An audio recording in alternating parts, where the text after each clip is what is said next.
Négligemment posé au bord du fleuve, cet hangar représente le siège de pêcheurs d'Mpila Yoro réunis au sein de la COPEM, coopérative des pêcheurs d'Mpila. C'est également le lieu de gardiennage du patrimoine de la coopérative. Ce lieu n'a pas été échappé aux conséquences de l'incendie de janvier dernier. Avant l'incendie, le siège de la COPEM était bien garni de matériel de pêche. Mais aujourd'hui, plus rien n'y reste encore. Pagaies, pirogues, filets et autres, tout a été consumé par l'incendie. Ce qui fait que malgré la reprise des activités au port de Yoro, ces pêcheurs aient toujours de mal à pouvoir reprendre leur activité de pêche comme auparavant. Nous avons perdu quelques embarcations et certaines étaient brûlées. Jusqu'à aujourd'hui, nous sommes en difficulté de déplacement pour notre activité. En plus de la pêche qui est l'activité principale de la coopérative, la COPEM faisait également l'activité de location, gardiennage de pirogues et de pagaies.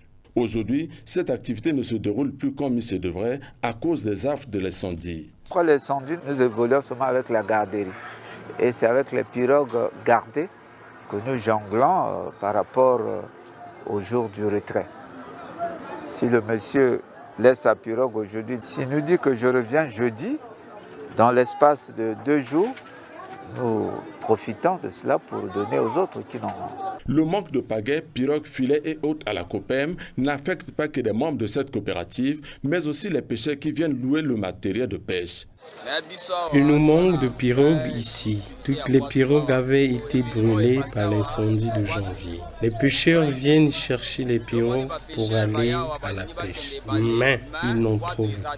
Même les femmes revendeuses de poissons, habituées à louer chaque jour pirogues et pagaies à la coopérative pour aller s'approvisionner au large, sont obligées d'attendre les pêcheurs sur place.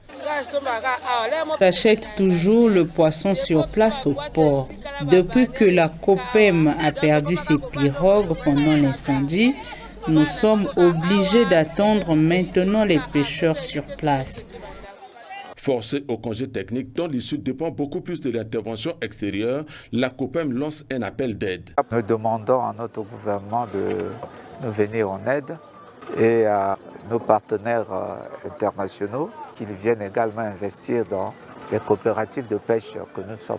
C'est pour la deuxième fois que la COPEM perd son patrimoine. La première fois ayant eu lieu lors de la crise sociopolitique qu'a connue le Congo en 1997, où tout son patrimoine doté par l'ONG américain ADF a été pillé.